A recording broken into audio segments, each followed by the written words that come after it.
So I am a presenter and a chair, and the chair of this session. So I will introduce myself and hopefully find myself as well. So as I guess all of you know, I am Pia Paganelli. I will present a paper on Adam Smith and the digression of silver. And I'll see if I can share my screen. And no, come on. Okay. I assume that you see my screen, right? Yeah. Are you seeing my screen? Yes, I do. Okay, perfect. Okay. Yes. So this paper, I titled it in a provocative way that Adam Smith's digression of silver as the centerpiece of the Wealth of Nations, because the digression of silver has often been dismissed, ignored, not read, made fun of as the most boring, the most atrocious, the most disconnected part of the Wealth of Nations. And so I would like to reconsider all of this and put back the digression of silver on the radar as actually a very important part of the Wealth of Nations. So the title is On Purpose Provocative. And the reason why I think that the digression of silver is such an important part of the Wealth of Nations is because the way I read it is that the digression is the empirical dismantling of the mercantilist argument. And the way I read the Wealth of Nations now is that the Wealth of Nations is an anti-mercantilist treaty. So that the whole argument of the Wealth of Nations is meant to dismantle, or dismiss, or prove wrong on all possible aspects, the mercantilist arguments. And the digression of silver is the part where Smith, data in hand, shows that the mercantilists are wrong. Not saying that it doesn't, I think the entire book is about showing the mercantilists wrong, but the rest of the book is more theoretical. This is the empirical part. And so usually, why should we care? And I think we should care for at least 3 reasons. Because first of all, Smith is teaching us through the digression of silver that correlation is not causation. This is the main problem that he had with the mercantilist argument. He also is teaching us that relying on nominal variables is a very dangerous thing to do. And we should not do it. Just like relying on simplistic arguments for policy prescription is a very dangerous thing to do. And so let's see what Smith says throughout the digression. So in the main claim that Smith thinks the mercantilists are making to get the policy prescription that they want is that there is a causation between high prices and wealth. And so the low value of silver, which means high prices, is related to high wealth in a causal manner. And this may or may not be the actual argument the mercantilists claim. It doesn't matter because this is what actually Smith thinks that the mercantilists say. So Smith makes a claim that the mercantilists are proposing their policy prescriptions to increase wealth in the country through high prices. And to achieve those high prices, you need to have monopoly and trade restrictions. Again, I'm not going to care whether this is actually what the mercantilists say. This is what Smith, how Smith presents the mercantilist arguments. that through high prices achieved thanks to monopoly and trade restriction, you can increase the wealth of a country. And Smith tells us that the mercantilist evidence of this is their claim that in the last 4 centuries, if not even early, for a longer period than that, you look at the value of silver and you see that the value of silver decreases, there are prices increased and wealth increases. And therefore, the argument runs, if you increase prices, you will increase wealth. And these are, again, the mercantilists can point to this evidence to prove themselves right. Smith says, careful, because that is not true. It may be true only nominally. And what the mercantilists do is they look only at some nominal prices. But what in reality happens is that you do have an increase in nominal prices and an increase in wealth. But those two things are happening simultaneously for very different and completely independent reasons. So again, Smith is telling us, yes, there is correlation, no, there is no causation. And because of this correlation that is perceived as causation, this proposed as causation by the mercantilists are able to fool the common observer and pass and have support for their own policies that benefit themselves at the expense of society. Smith says we should look at relative prices, not at nominal prices, and compare the value of silver with other goods that have constant value, such as corn, for example. And so what does Smith do? Smith takes the time that the mercantilists claim, in which the mercantilists claim that there is this correlation / causation of high prices and increasing wealth, and disaggregate it. And it tells us, look, in the 15th and 16th century, the value of silver did not decrease, it actually increased. And it increased because the mines in Europe were old and becoming sterile. And there was more security because of the fall of the feudal system, the increase of commerce, and therefore an increase in demand. So the value of silver actually increased if you look at the relative prices.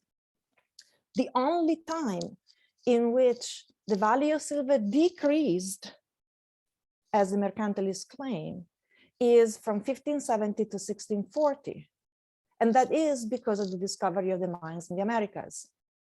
So true, in this case, there is a much larger increase in supply compared to the increase in demand, which causes the value of silver to decrease and prices to increase. But then again, in the next period, from 1640 to 1700, the value of silver does not decrease. The value of silver is actually constant. And Smith says the reason why this is the case is because it is now harder to mine in the Americas, and so the supply is not increasing very fast. The supply of silver is not increasing very fast, and demand instead is actually increasing pretty fast, because now we have more markets. We have markets that demand gold and silver in the Americas and in the East Indians. And so aside Europe, of course, that also has an increase in demand. So Smith says the increase in demand and in supply of silver in this period is actually canceling each other out, so that the value of silver is constant. And then he says, and if we keep looking and look something closer to us, so throughout the 1700s, what we see is the value of silver again increases, does not decrease. And it's easy to see that the value of silver increases because you have merchants lobbying for bounty on corn. And if the prices were actually increasing, you would not ask for bounty. You ask for bounties when prices decrease. On top of this argument, Smith tells us price can increase independently on the value of silver. Price can increase because the price of corn, for example, because of bad weather, and these are short-term prices, so short-term changes in prices. Prices can increase because of economic growth. So the price of cattle is an example of this. Price of cattle will increase as the economy grows. Prices can increase because of, again, linked with economic growth, but prices of luxury goods will increase with economic growth because now more people want to have luxury goods. And the example that it gives us are exotic birds and fish, which are limited in supply. And then Smith also tells us that there are goods that whose prices it will increase because there are special interest groups that push them. And the example that it gives are wool and raw hides. So Smith is telling us prices can increase independently of the value of silver. And when they do change because of the value of silver, those are nominal changes and do not always go in the same direction as the mercantilists have claimed. And the only advantage that you may have when you have more gold and silver is cheap plate. So that differently from what the mercantilists are claiming, low money prices are not linked to poverty and high money prices are not linked to wealth. So again, what is astonishing in the digression of silver is the empirical analysis that Smith makes to show that there are two events that are unrelated and yet simultaneously happening, which the mercantilists have made to look as if they were linked by a causal relation. And Smith says, no, those are two separate independent events. One is the economic growth due to the increase in security that was caused by the fall of the feudal system. And the other, independently of it, but happening at the same time, was increase in the quantity of silver due to the discovery of the mines. And so to conclude, the way in which I'm reading the digression of silver, in it, Smith tells us that the mercantilist arguments are based on nominal prices and nominal prices only, and on simple correlation and not on causation.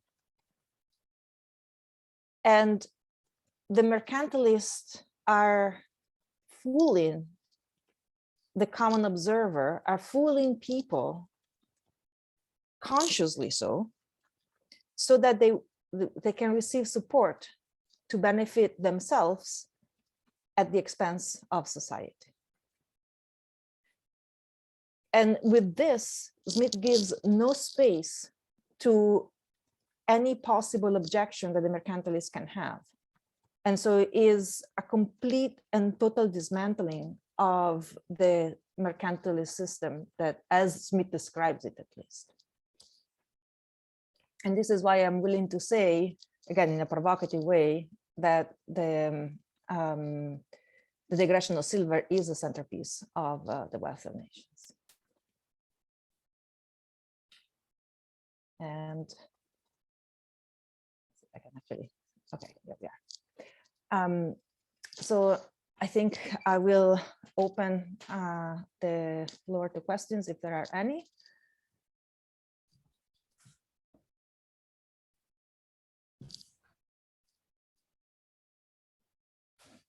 I'll ask a question. Thank you. So the opening line of the introduction or preface to The Wealth of Nations is, right, about the annual fund from which everything comes. So you're suggesting, if that's sort of the thesis, which I think some of us, at least we use it pedagogically as for thinking about how the wealth of nation compares to modern economics. You're suggesting that the digression on silver is sort of an empirical piece to challenge the mercantilists and point towards, because your argument suggests he's pointing directly towards the argument he's making, which is that it's the productive capacity of the country that is what is ultimately the key to economic activity. That's cool. I like that. I like it as a pedagogical tool, whether or not it works as a convincing, one single argument for the purpose of the book. I think there's ultimately many arguments in the book, but what's the overarching argument? And that's interesting. Thanks. I'll turn to others. If you pay attention to that very first sentence, it is labor that matters, right? It's not silver, it's not gold, it's not land. So in the same sentence, it's basically telling us mercantilists have the wrong theory, physicrats have the wrong theory. By not saying that what matters is either money or land. Mauricio. I think you have to unmute yourself first. No, you're still muted. Sorry very much. Just to say, I like very much your paper, and this is a central part in The Wealth of Nations. I think that chapter 11, book 1, has been underrated, unfairly underrated, because it's too long, maybe. But in chapter 11, you have a kind of trap that comes from chapter 5. The last paragraph of chapter 5, book 1, Smith says, by the money price of goods, it is to be observed, I understand always the quantity of pure gold or silver for which they are sold, without any regard to the denomination of the coin. 6 shillings and 8 pence, for example, in the time of Edward I, I consider as the same money price with the pound sterling in the present time, because it contained, as nearly as we can judge, the same quantity of pure silver. And following this reasoning, in the end of chapter 11, he presents us a table of prices. And the last column is prices as how are in present, comparing to the content of the silver. And this is the thing that surprised me, because you mean that he doesn't mean nominal values, but real values. Okay, real values, but nominal for him is very special, such that when he, in another passage, when he wants to speak of that thing that we understand as nominal price, he uses the expression, nominal sum. Nominal sum is prices as they are now, and nominal prices is prices as they should be now if the weight of the coin, etc., etc., etc. How do we manage this? Is my question. This is why I think it's very important that in the digression, what he's doing is not looking at the price of silver as the way to look at changes in wealth, but is actually looking at relative prices. And I'm saying this because he is comparing the price of silver with the price of corn. He, in another, I don't know, I don't have it in front of me, so I apologize, I cannot give you the correct citation. But is correct, you correctly point out the fact that you can have a nominal price, meaning that the quantity of gold and silver in a certain period is equivalent to a different quantity of gold and silver in a different period. But Smith also tells us that's not the price that we should look at, because the value of silver will change over time, even if the quantity of silver is the same. So the same quantity of silver will buy different amount of corn in different centuries.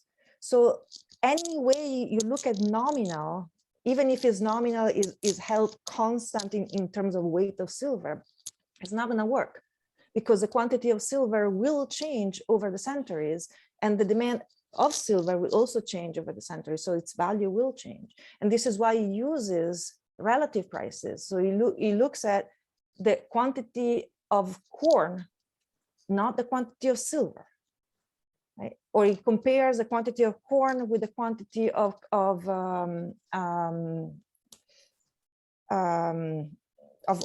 meat, of cattle. So those are the prices that are relevant: cattle, corn, not gold, not silver, because their relative prices may change for different reasons. To actually look at wealth, corn and cattle are the more relevant variables. So what you're saying is correct, and I think that is one of the keys to understand the sophistication of the digression.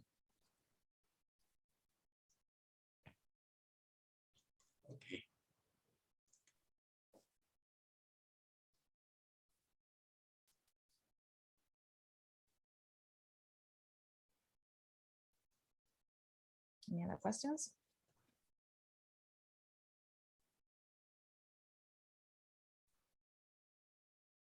Hi, I have a question. And you wrote several articles on the war money in Adam Smith, especially the bubble. So what's the relationship with with this presentation with other works on money? Because you especially works on have been working on I think book 2 of the Wealth of Nations, because it specializes in the cause of bubbles and the money, the war money, and so on. So, what's the relationship with your other works? I'm not sure that there is a link between my previous work on Smith and money and this. So mostly what I've done before was working on the banking aspect of it. The digression, in a sense, deals with a different aspect of money than the money that is presented in book 2. Because in book 2 you have money that has both the metallic and the paper component. Right? So you have money as gold and silver, but you also have banking. You also have paper money. And in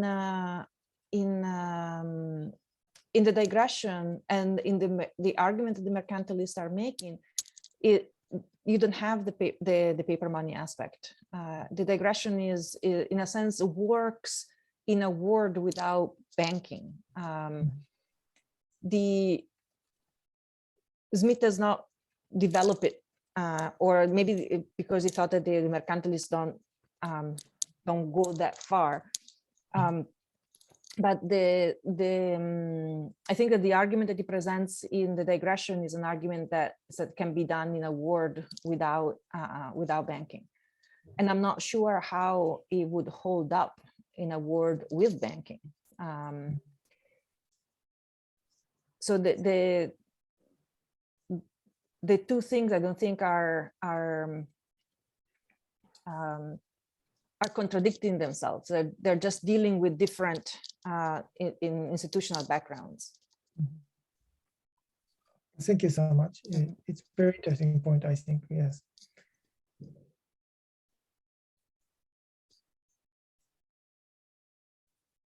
Any other questions?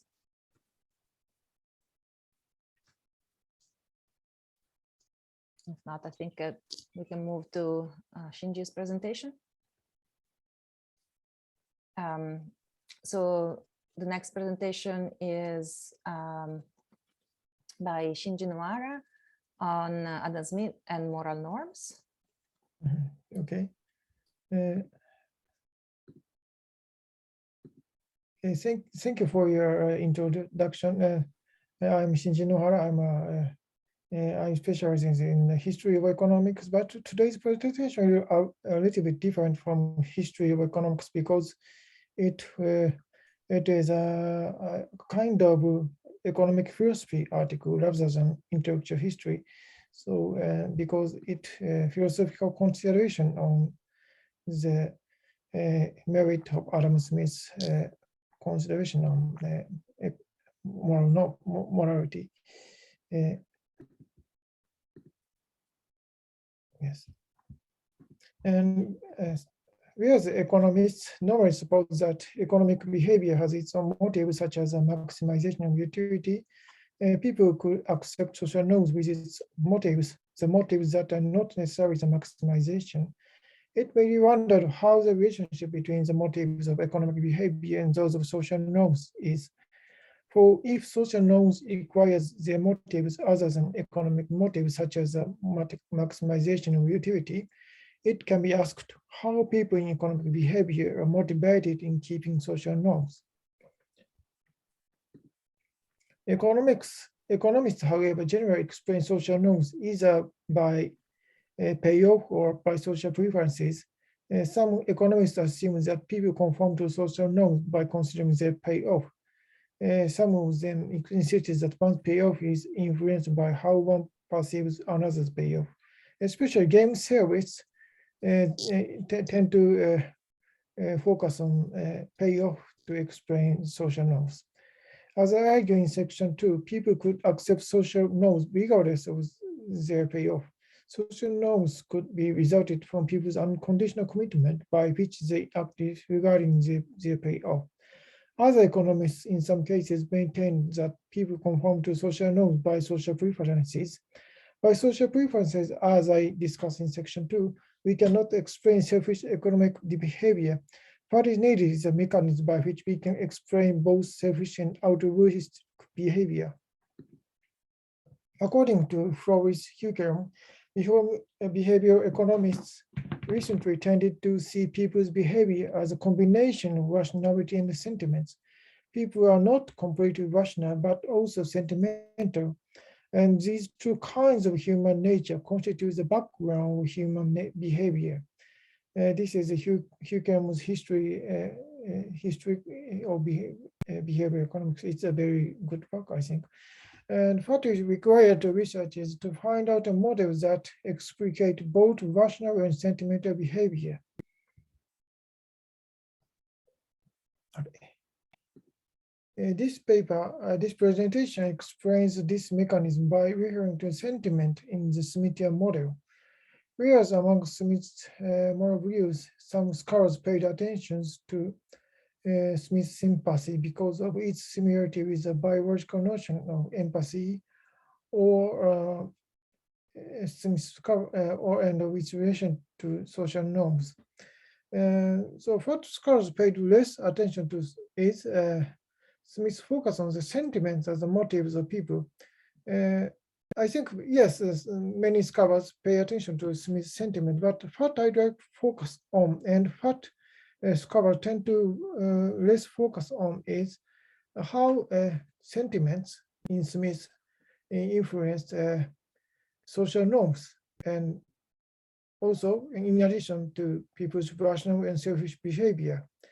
And so for Smith, sentiments affect social norms and people's rational and selfish behavior. It's, I think, important point.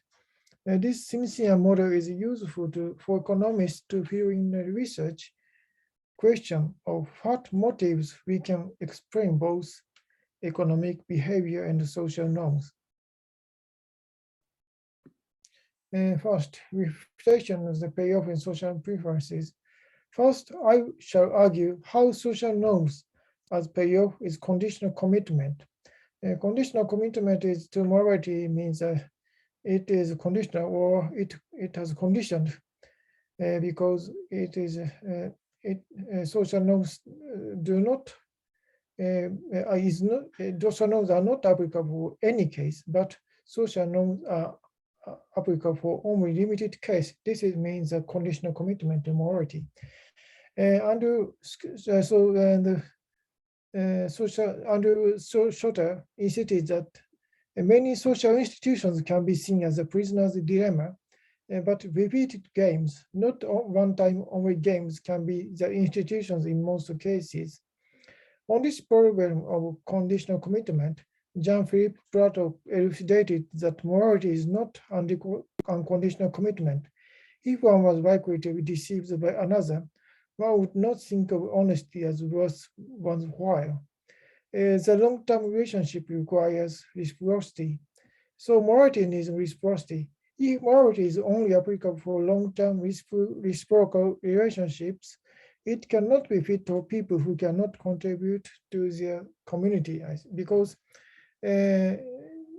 some people say, like handicapped people, cannot, in some cases, cannot contribute to the communal benefit.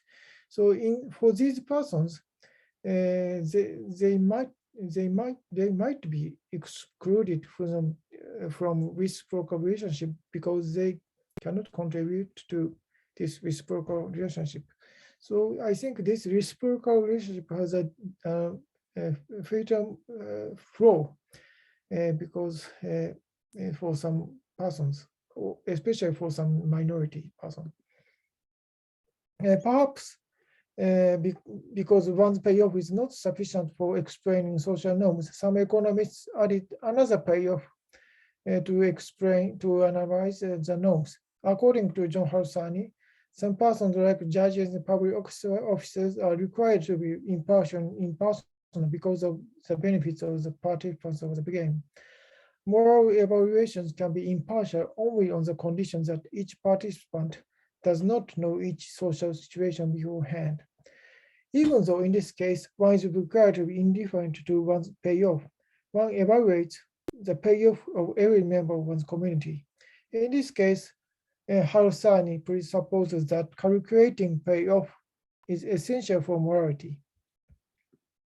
Overall, no matter how another's payoff is included, a payoff theory, which is based on calculating payoff or utility, could be result in conditional commitment.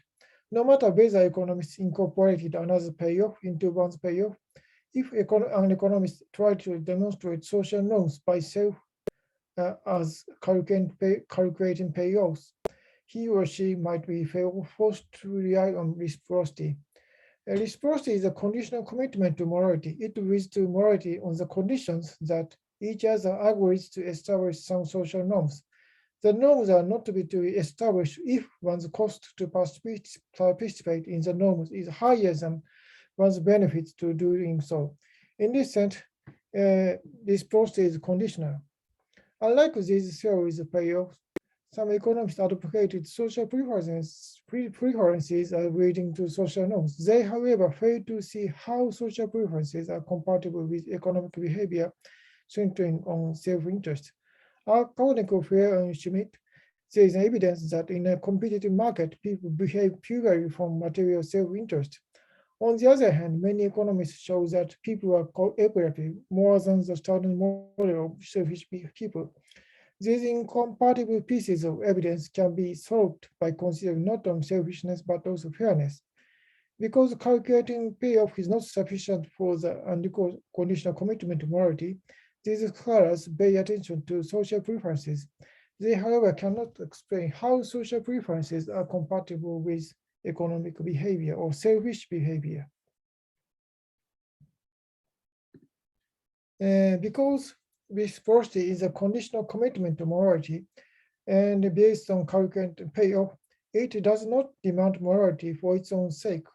It does pose a problem. In a civil law, for instance, a group might think that killing a member of the enemy is not against morality because their mutual reciprocity requires that the winning of the group can maximize their payoff.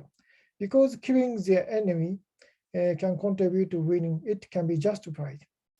This is so, but of course, this is a program. It has a moral program. So because these civil wars have frequently happened historically and even today, this problem of reciprocity is not an exceptional case. If so, how can a group in civil war stop killing their enemies? We can rely on another human nature than calculating on this matter, that is sentiments. In addition to the calculating self, one has the feeling self. We can feel the damage of the killed and might doubt whether their purpose of winning does well to their enemies. On the other hand, those who advocate social preferences make an unconditional commitment to morality because the preferences can make people form morality for all. They, however, tend not to understand how sentiments fashion morality. Whereas sentiment can be the basis of unconditional morality to commitment to morality, they can also be the basis of committing crimes. In the case of civil war, some group feels hostility towards their enemies, so might kill them unreasonably. If sentiments were linked with social preferences, some sentiment could not be the foundation of crimes. It is important to pay attention to how sentiments work in human nature. So human nature, sentiments work both to heal the hostility and to strengthen the hostility to enemies. So this complex feature of sentiment is important to focus on. And so what Adam Smith do in his theory of moral sentiment is to elucidate the complex mechanism of sentiments. So Smith provides us with a model of morality that is derived from sentiment. Because of this, morality can be an unconditional commitment. Accordingly, Smith wrote that it is not a regard to the preservation of society which originally interests us in the punishment of crimes committed against individuals, maybe demonstrated by many obvious considerations. The concern which take in the fortune and happiness of individuals does not in common cases arise from that which we take in the fortune and happiness of society. So in these sentences says that Smith denies morality as conditional commitment or morality as mutual benefits or morality as reciprocity. So of course, Smith, this is very anachronistic to say that Smith refuted morality as reciprocity theory, but in reality, Smith did refute some kind of morality as reciprocity in his age. This is, I think, moral theory, Hume and some Hutchison. Hutchison's and Hume's moral theory can, especially Hume's moral theory, can be seen as a kind of a mutual benefit theory for morality. So, and what Smith refuted is this kind of morality as reciprocity or mutual benefit. Instead, rather it is a regard to individuals that matter for morality. Smith discussed our regard for the multitude is compounded and made up of the particular regards which we feel for the different individuals for which it is composed. It is through sympathy that we arouse our moral feelings. Sympathy for Smith is, as you know, the imaginary change of situation, imaging the sentiment of another. It is through feeling another's sentiment that we can sympathize with another. As scholars on Smith argued, morality for Smith is certainly founded on sympathy. Sympathy, nonetheless, it does not motivate people to feel something. It is sentiment through sympathy that we feel another's sentiment. So sympathy is a kind of the moral capability to feel something or somebody's feeling, but this is only a capability or faculty of human nature. It is a sentiment through this capability that we can feel another's sentiment or another's situation. We can imagine another situation. So, Adam Smith's sympathy theory means Smith focus on the sentiment as a human behavior or human motivations.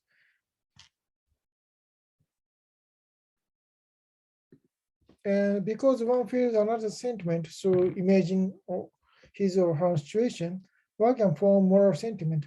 Because moral sentiments are based on regard to the individual's not social benefits, the regard not calculating self is the foundation of morality. Since morality results from what one feels, sentiments are universal in human nature. Morality for Smith can be unconditional commitment because from feeling something or someone's feeling, we can judge or we can approve or disapprove another sentiment, another situation. So we can judge or we can consider individual moral case itself.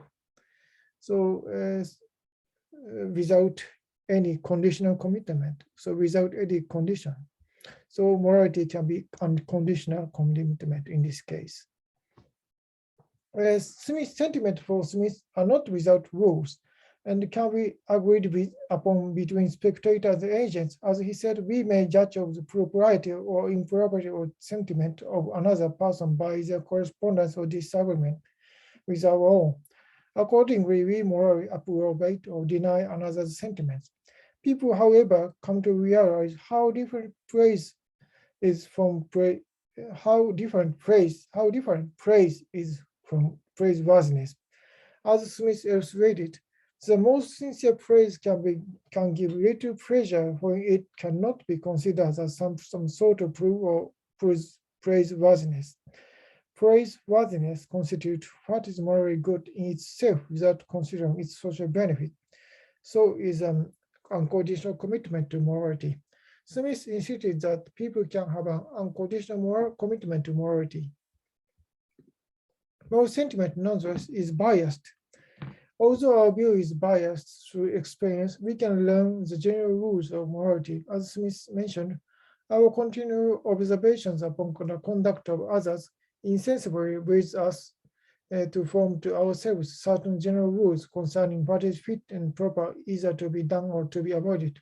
We just naturally lay down to ourselves a general rules that all such actions are to be avoided as tending to render us odious, contemptible, or punishable, the object of all these sentiments for which we have the greatest dread and aversion. It is a sentiment of the fear of being despised or disliked that forms the rules of morality.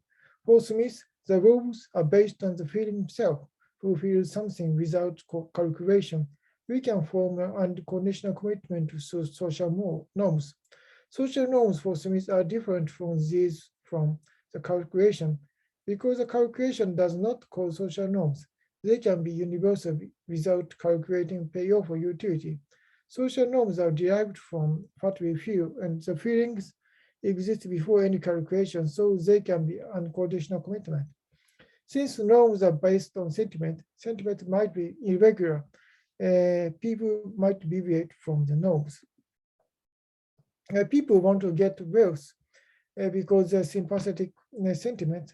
As Smith argued, people tend to sympathize with the rich rather than the poor because imagining the life of the rich is more present. Because of this, poor man's son finds the cottage of his father too small for his accommodation, and fancies he should be watched more at his ease in the palace. It appears in his fancies like the life of some superior rank of beings, and in order to arrive at it, he devotes himself forever to the pursuit of wealth and greatness. It is through feeling the imaginary life of the rich, not through calculating the cost and benefits of work, that people are motivated to work. Indeed, in the languor of disease and weariness of old age, the pleasures of the vain and empty distinctions of greatness disappear. To one in this station, they are no longer capable of recommending those toilsome pursuits in which they had formerly engaged him. If people consider only the cost or benefit of work, they are not motivated to work hard. Rather, people work industriously because they feel the present life of the rich. So I finish my presentation because Fadar says unconditional commitment, not conditional commitment to morality, is required to be a more sufficient basis of morality. So and the social preference is not sufficient for economists because it does not explain how social norms are, in addition to economic behavior, can be explained by some motives. So sentiment as motives can explain both social norms and economic behavior. Thank you so much. I think that's it. Great. Thank you so much, Shinji. Are there any questions? Would you mind stop sharing the screen? Thanks so much. Excellent. Are there any questions for Shinji?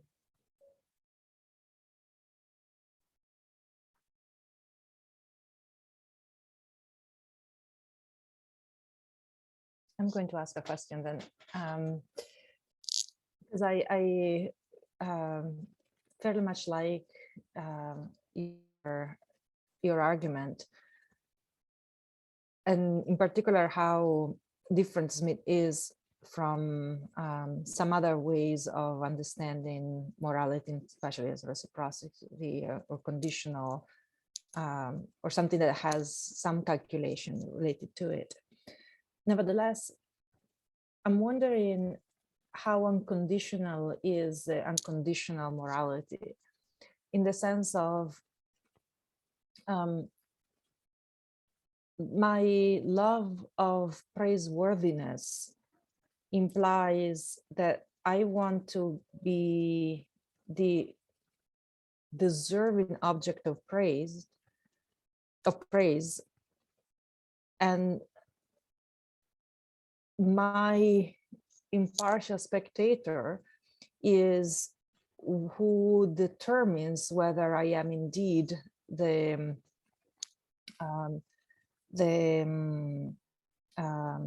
deserving object of praise. So is there some conditional presence somehow through the presence of the impartial spectator? Meaning that I do what I do in part because I want to achieve the praise of the impartial spectator.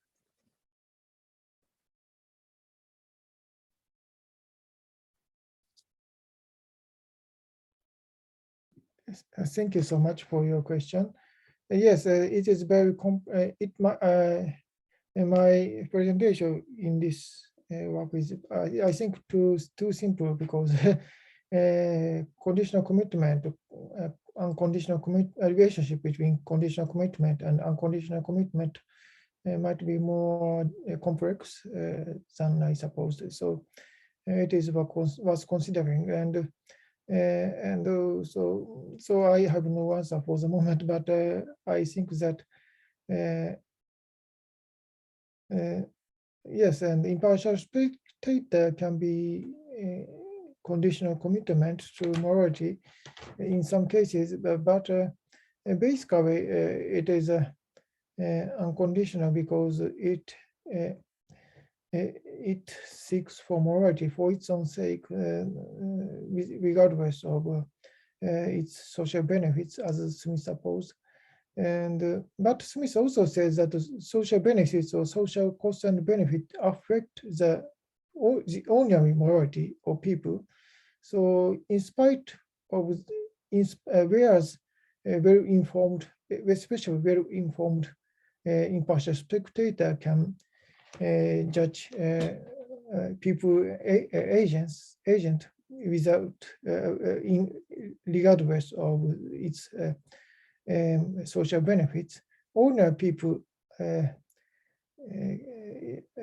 is influenced by, when they judge moral cases, they are influenced by the social benefits of the event or one person. So I think in this case, and social benefits or moralities that should be unconditional is actually influenced by these conditional cases. So I think I should more focus on such kind of the conditional commitment of the unconditional commitment to morality. Thank you so much. Thank you. Are there any other questions for Shinji?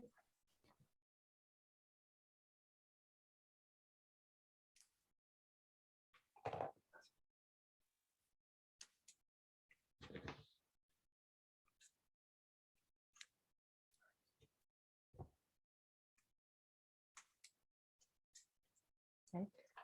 I think Shinji, this is a very nice project, and you may want to look at the work of Vernon Smith and Bart Wilson, because they have, especially with the last book that they published, Humanomics, they have worked through some experimental work as well on the idea of a sense of morality that is independent of payoffs. So that may actually be something that supports your argument. Okay, thank you so much. Vernon Smith, yes.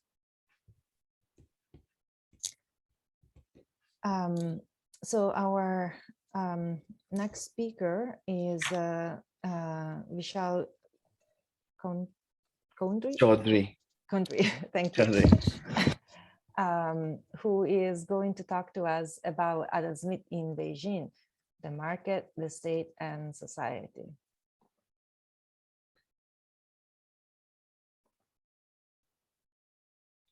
I must confess that I kind of changed the hi everyone, good morning from here. For a few of you, it's evening there. And hi, Dr. Paganelli. Nice to see you after a few months. I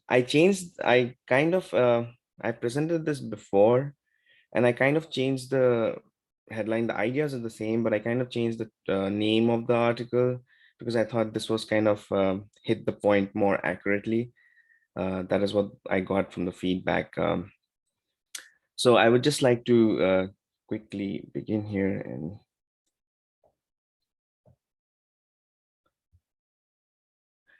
so so this paper came out of my reading of Giovanni Arrighi's book, Adam Smith in Beijing, Lineages of the 21st Century. And that book was kind of tackling with two primary questions, but also two primary time periods. The first one was Imperial China, and was kind of explaining why China could not undertake that economic development that the West could. And in the post-1979 reform China, Arrighi was arguing as to why China was successful in undertaking that jump that we now know it has been quite successful in doing. And this whole the whole book, he had a tongue-in-cheek kind of way of putting the whole argument in context, which he said that he found Smith in Beijing, which kind of he's hinting at the discomfort that should entail because of the history of the Chinese Communist Party, the revolution that happened in 1949. And he's like, well, you see, eventually it was just Smith that helped it. Rather, we can find Marx in Detroit rather than Marx in Beijing. And I found that very, very a tongue-in-cheek way of kind of putting the whole argument around. So even my paper is kind of evaluating, I'm looking at the two different time periods that Arigi is evaluating. And we begin this analysis with the question of why the divergence happened. And the overarching framework there is like the two primary theories, the long-term lock-in theories, which says, well, Oriental despotism or Asiatic mode of production resulted in it, the institutional and legal framework, and it had to be broken down by the canons of commerce, as Marx said. And the other one was short-term accident theories that says, well, the West and the East were similar in its respectives. In fact, China and the East Asian economies were better placed to undertake that the next step, but they could not because of this fortuitous accident that happened. And Pomeranz kind of explained it in terms of finding the resources in the New World, coal, and Wong and Rosenthal primarily argued in terms of how that coal resulted in the fortuitous accident, the short-term accident of finding mechanical energy. And that was a crucial point. Now, where does Arigi fit in all this? Arigi understands and completely agrees with Wong's analysis that China was undertaking market-based growth, which was not different from how the West was progressing at that time. And the primary argument there was that the economic improvement was driven by labor productivity gains accruing from the division of labor argument that Smith makes. The issue that Arigi has with Wong's analysis is that, well, if you are looking at China and you're finding Smith in Beijing before the divergence happened, you don't have to look at a short-term accident to explain the divergence, but you can again go back to the arguments that Smith provides. And what he's specifically getting at is the division of labor is limited only by the extent of the market. And he's saying, well, in China, the divergence happened because the extent of the market could not be extended through the visible hand of the government. And even though both the West and Eastern economies, specifically China and the English economy, the state did play a role in undertaking that push to extend the market. And in Chinese instance, in the imperial case, it could not. And he is using this argument, the division of labor is limited only by the extent of the market, and the extent of the market can only be undertaken by the existence of the strong state, the visible hand of the government. And he's taking this argument to explain the divergence, but he's also using that argument to kind of allude to what could have possibly been in the 19th century, given what China has been able to do in the post-1979 reform era. So that is his main framework that he's evaluating. Now, what is the argument that I'm making in this essay? I'm specifically had a problem with the assumption that his analysis is based within. He says it's based within the first of the two kinds of market-based development assumption, which was made by Schumpeter. And he says, well, the market mechanism and the society are I'm assuming them to be not interacting with one another. I'm assuming that, yes, the market exists, the society exists, and you can think about the market either taking advantage or being retarded with, but there's no an interaction between them. And I take issue with that because I thought that in the political economy of Smith, it is quite evident that the market and the society are interacting all the time. And what I'm going to argue is that, it's proxied by the impartial spectator. Yes, Arigi's analysis is limited to the wealth of nation, but I believe that the socialization process that was required to get to the economic man, the crucial component was in the moral sentiments. And I'm saying, well, if you go beyond that assumption that you're doing, which Arigi implicitly assumes, what happens to your own explanation? And specifically what I'm getting at is the interaction of market and the state. Yes, I began the evaluation by saying Smith's argument is market and society, but market and society interaction was becoming too large. To make the project more viable, I said, okay, let's just take the example of just the market and the state interacting, and then see what happens to the case of Imperial China, how you explained Imperial China, and let's see what's the case for understanding the post-1979 reform China. And why I chose the state or political authority is because of the importance of the existence of the strong state in Arrighi's argument. So how do I articulate, or how I understood Smith's evaluation of the importance of the role of market and the state was that political obligation to be a special case of moral obligation, and that the civil government is a particular form of organizing the political authority of the community. And I'm trying to argue in this paper that, well, this interaction between the market and the state, you can think of it in terms of being proxied by the impartial spectator. And the role of the impartial spectator is to institute a specific deference structure, the hierarchy of preferences, well, I don't want to say hierarchy of preferences, but I would say more differences, because then we have to get into the argument, oh, is it utility or not, and stuff like that. So I would say that the impartial spectator is the proxy that you can evaluate the market and the state. And the role of the impartial spectator is to structure a difference or to articulate a different structure. Now, what Heilbronner argued that for undertaking the most important role of this indifferent structure, for undertaking that wealth of nation to progress, as we say, is the self-betterment in the image of the accumulating capitalist, which I think even Shinji touched upon a little bit as to how the labor, this idea that you need to get better off. And the interaction and this hierarchy, this deference structure becomes important in understanding the distinction that political economists kind of draw between rent and profits, and the importance of labor coming about there, which obviously, as far as I understood, Dr. Paganelli is arguing in terms of the difference between silver and labor. And that is the context behind that.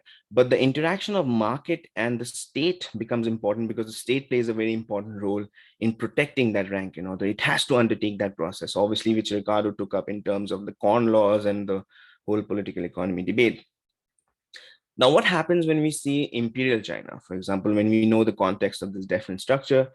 Polanyi argued, well, it's reciprocity and centrality. You can look at the dynamics of the market mechanism. Yes, it's true. It was not completely institutionalized, the market mechanism.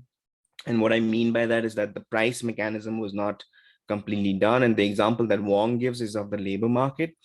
And the question that Wong picks up, well, look at the institutional parameters of the labor market, where it's not just the price of labor that undertook, but it was familial piety and the family dynamics that was present in China. And that's completely different. The institutional parameters were different, but the question of efficiency cannot be answered because you assume one institutional parameter to be better than the other. But that's just the context of what Imperial China was articulated to be. But for us here to understand this dynamic of the market and the state interacting, I would say the most important explanation is market in state formulation, which is forwarded by Zhang and Huang, which primarily argues that at the center of the economy is the imperial household. And then you have the bureaucracy, and then you have the common household. Now, what that means is that even though there was trade, even though there was petty commodity production, it was subsumed within what the state or the imperial household wanted to be done. And that kind of made me think, well, then if that is the case, then the deference structure could not be towards the accumulating capitalist, because it had to be towards the leisure class, towards the rentier class, towards the military class that was subsumed within the imperial household. And when you look at that argument, then you think it was not in the failure of the state, but rather it was successful in protecting a deference structure that was implicitly off the Chinese context, which is why it failed. Instead of saying that, well, it failed to undertake trade.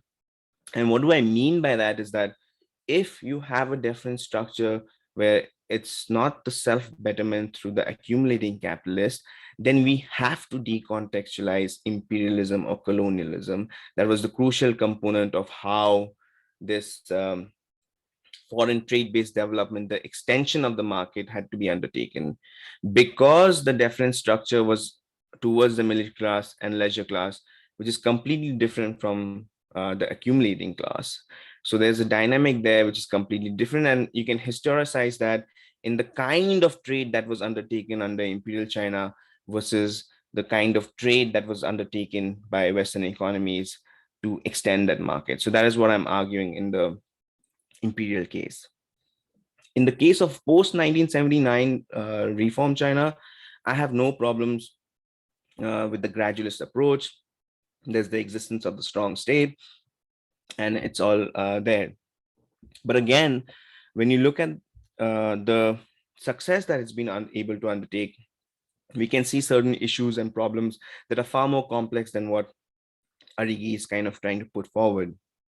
And specifically, I look at the case of state-owned enterprises to contextualize the market and state interaction in the post-reform China. The first thing, obviously, it's a state capitalism, and it has not been understood as capitalism, and that has connotations from the economic perspective, and that is kind of a continuation of the market in state formulation. It is not just capitalism, it is state capitalism, it's China Inc., and the primary emphasis there is of the state-owned enterprises. And the most important aspect there that I wanted to point out was this, again, kind of hinting at the dynamic of the difference in the deference structure. If you are going, so in this case, in the post-reform China, you can see that labor became important, but still the dynamic of that is not just pure market, but it is like labor and state accord instead of the labor capital accord that happened in US particularly, I would say.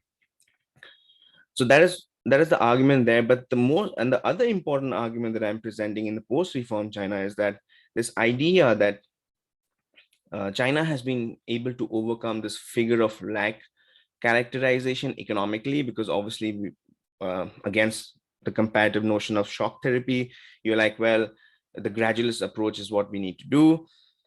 But this functional success of the state that has been undertaken is on the backdrop of this structural figure of lack characterization, because it has not transitioned to democracy. But what I'm saying is that in the present context, at least, this conflict that exists between the functional role of the state, specifically the labor state accord or state capitalism, versus the structural aspect, which is not the political institutions that were there. This conflict is also very interesting in the Chinese context. We cannot just assume that, well, if they're doing this, then there's going to be this moments of movement along the civilizational timeline. And what I found when I was looking at it is that this argument that like this transition that happened, this conflict, that functional role and structural aspect are kind of separate but kind of working together, was undertaken by this process of like depoliticization, which is very, very crucial as to how it portrayed itself. And one of the most important aspects of this process of depoliticization was the theorization, which basically argued that instead of having revolution and construction, now the party is only going to be talking about construction. The revolution is done with, kind of thing. So that has like a kind of a dynamic which I think is very, very interesting. And the other thing which I have not mentioned right now is there's an argument by the anthropologist who says even the individualization of in the Chinese context is happening within the market in state formulation, which I think is extremely interesting. I'm still working on that. I don't know how to, I'm still basically working on that. So this, what I'm trying to get here, and like, this is not the best slide that I could put forward here, but what I was trying to get at is like, okay, how is that deference structure instituted? And I was talking about the impartial spectator. In the imperial case, it was different, but in the present context, you can see that conflict between the functional and structural aspect, but it is still the importance of this accumulating capitalist. Now, that accumulating capitalist does not need to be how Smith understood it. You have to understand it also in the possibility that the impartial spectator is not a standard. The impartial spectator, what I'm arguing here is that the impartial spectator, who's kind of the proxy for the interaction of the market and society, is not a specific standard. Even Smith kind of had argued that you can think of the different ways you can proxy the impartial spectator depending upon the societal context. And in the Chinese case, that's what I'm trying to put forward here. So basically what I'm trying to get at and why I think this is important is because we are, again, Smith is kind of providing us a leeway into arguing again that this idea of a gradualist approach cannot be just applied everywhere. And that kind of case is like how I began this was like I wanted to understand why India was not being able to overtake or undertake the same process. And just constraining myself to this internal component itself of China and how that internal component is interacting with the outside world, I kind of figured out, or I'm arguing that the gradualist approach cannot be in tandem just applied from China to India, like how they argued for the case of shock therapy. So there's a little bit of a nuance, and I think Smith does provide us a way of articulating how this process of economic growth and economic development is a very complex formulation um, within any society. So thank you, everyone.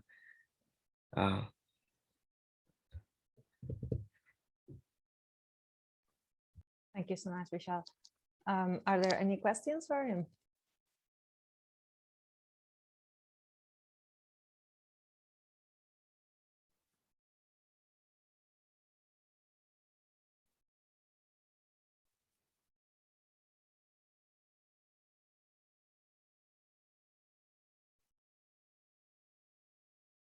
I'm going to ask you a question, Vishal. So if Adam Smith, this is a sort of a like mildly unfair question, that bear with me. But if Adam Smith was alive today and was able to see what goes on in China, how do you think he would have changed? He would change his treatment of China in his Wealth of Nations?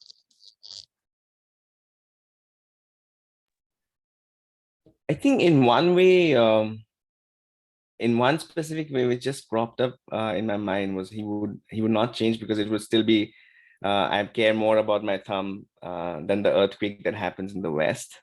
I think he would say that first. But from the other side, I think he would argue that the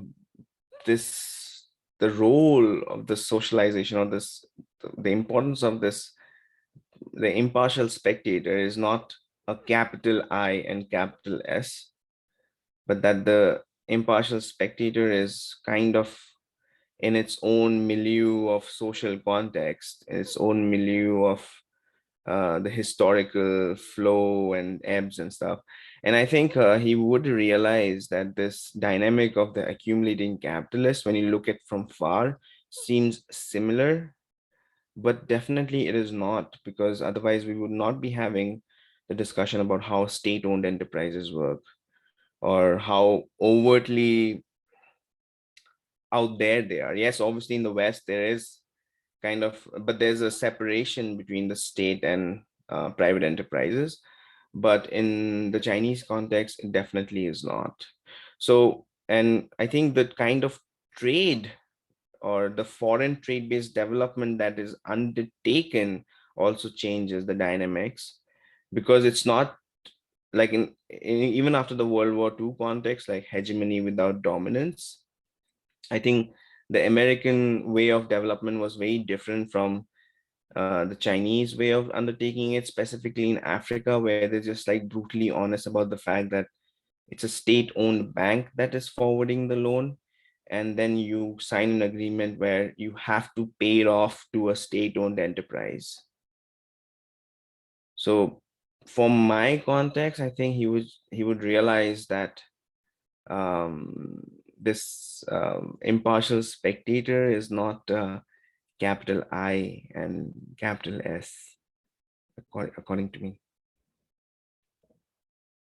Would it make a difference in the treatment of China in the Wealth of Nations? I think so. I think so. Then it would not be a case of saying, well, they are, the legal and institutions are not there, or I think that was like this argument that Wong and Arigi were arguing was that, well, look at Ming Dynasty before the Qing Dynasty, or let's look at all the dynasties they were undertaking market-based development. There was division of labor, but that division of labor was not being undertaken by market prices. The division of labor was happening within the institutional legal framework that is not Western in its formulation. So I think he would correct himself, because just the idea of beauty, how the beauty is important in evaluating an impartial spectator, I think. So given, if you take that context of beauty and go to this idea of depoliticization, would be like, well, do you want to go back to the times when we had the Cultural Revolution, when you couldn't eat enough meat? Or do you want us to take the reins and be like, you can have whatever you want going forward? So that I was thinking in terms of that, that's like the changing perception of quote unquote beauty. What society do I want? So I think he would definitely change his formulation of it. At least that's what I'm arguing. Thank you, Dr. Paganelli. Thank you. So nice to see you again. It's nice to see you indeed. Thank you for the I have Go ahead, Russ. which I'm going to follow on your question, Maria, a little bit, and also Vishal, very interesting presentation. And I'm going to poke at it a bit, but in the interest of being friendly, not antagonistic.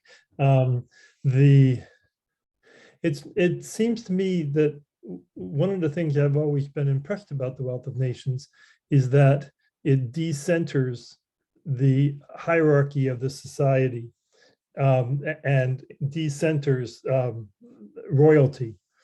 It doesn't completely do that, obviously, but so one of the things you argue, as you were just saying, is that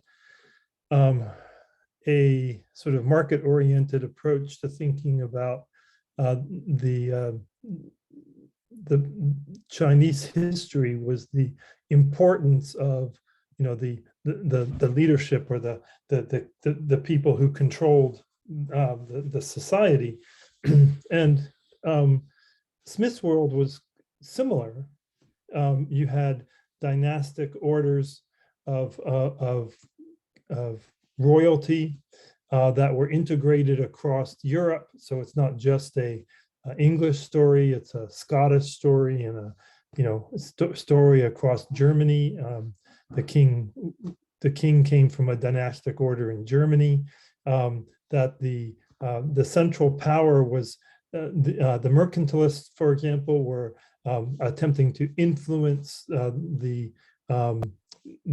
power structure, because that was how you did things in that society.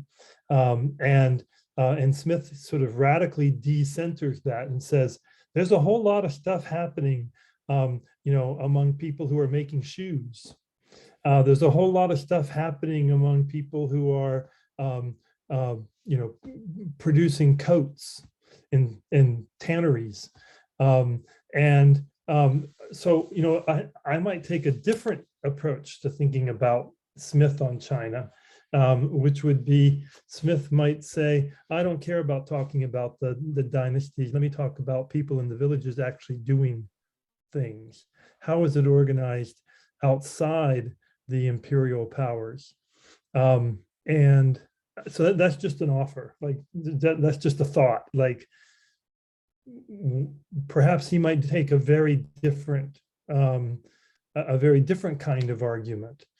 The second comment I wanted to make is quite different. So sort of draw a line between what I just said and what I'm going to say.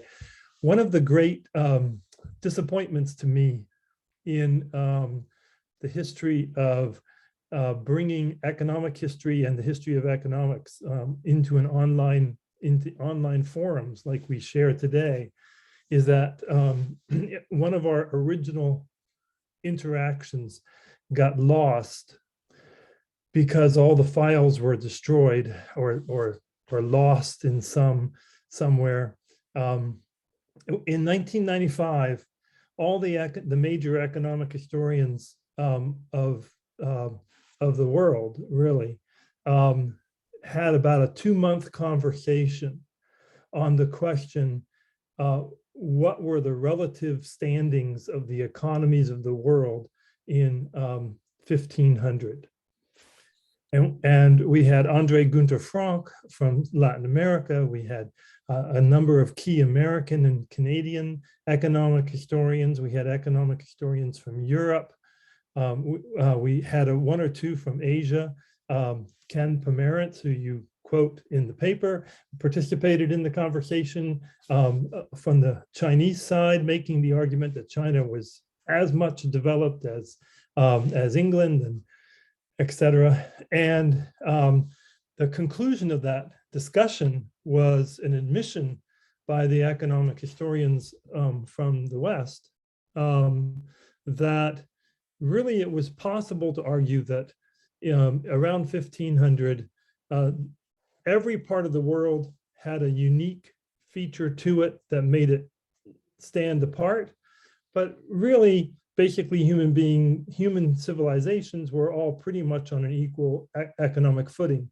That is, within each society, there were vast disparities, but there was no one society that was, or set of societies that were significantly worse off than others. And unfortunately, that discussion, which went over hundreds of emails, distributed via the channels that used to distribute the shoe list, were completely destroyed in the move of computers. But there's an argument to think about. Is it really, is it really that what you're doing is contributing to the argument that, yeah, I mean, we need to think about the relative standing and not think that China was in some ways significantly disadvantaged, but that the advantages, you're making the argument that the advantages it had actually made it somewhat equal. And that's the kind of argument that came out of this discussion. And it challenged, the notion that from Smith. Anyway, that's just turn it over to you or others. Yeah, I think I'll just begin. Thank you, Dr. Emmett. Thank you so much. I wish I could read that because Arigi talked a lot about Pomeranz, Wong, Ande Gunther Frank, Samir Amin, and everyone. But I think, yes, there is a important thing there. And what I'm trying to get at in that imperial case of China is that Arigi says, well, if you take foreign trade-based development, you'll just extend the market, it's the same. But I'm trying to say, well, that like even if you say that they were both dynamically approaching that point, the difference was that this foreign trade-based development would be completely different to how you cannot just correlate between the two ideas that foreign-based trade development is the same in the exact same context. And which I think is very, very interesting because there's another argument which says that what China had to do in terms of trade, how it was supposed to undertake that foreign trade-based development, it did not. And Qing dynasty, in fact, did it politically internally. What it means is like the development that was coming about from the Ming and dynasty, the Qing dynasty was an external because they were from Manchuria, they were not Han Chinese. And when they came into China, they kind of had an imperial political force that was required. So it's kind of a weird dynamic that I was just figuring out, well, if you just say the state was there, it was just undertaking, it would just flower and you will have the same thing. I think there's a problem there. It would not be the same basis of how they would progress the trade. And about the first question, I think, yes, sir, like the Smith dissenters, like truck, barter, and exchange, the baker, yes, I understand. But that is why it makes this case of China very, very interesting because I don't know, like this, I'm still like figuring out how that functional aspect, like the trucking, bartering, is still subsumed within the state. And that argument, the only argument that I've come across all my readings has been that, the structural aspect of the state has not had a break. It's been continued on from Imperial China. Yes, there was a little bit of a civil war, World War II, the revolution in 1911 and all that stuff, but eventually it just continued on the same trajectory. But the other argument is also, which I'm still not put into the essay and I'm still reading, is the argument by this anthropologist who says that even the individualization, this decentering of this authority of the monarchy or anything that Smith talked about, like look at the shoemaker, the baker. But this anthropologist, and I forget his name right now, is and he is arguing that in the Chinese case, this individualization is also within the market in state formulation. That individualization is also happening in some sense within the state. And what I'm still wrapping my head around as to what he's trying to argue and how I can make it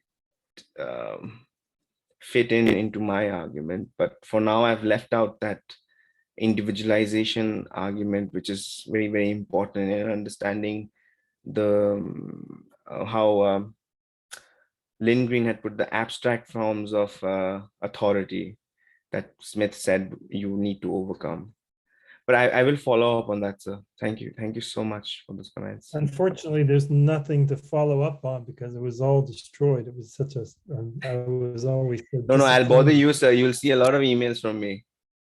Yeah. I'll just add that Smith's specificity is interesting. The baker, the brewer, and the butcher, at least later in his life, when he was living in Edinburgh, and I assume the same earlier, they were his neighbors. He lived next door to the largest brewer in Edinburgh. The street just down, the close just down the block from his place in Edinburgh was where the bakers all were lined up. And the butchery was very close to David Hume. So his example set him directly in the context of a very ordinary life scene in a place that's not necessarily a place of power.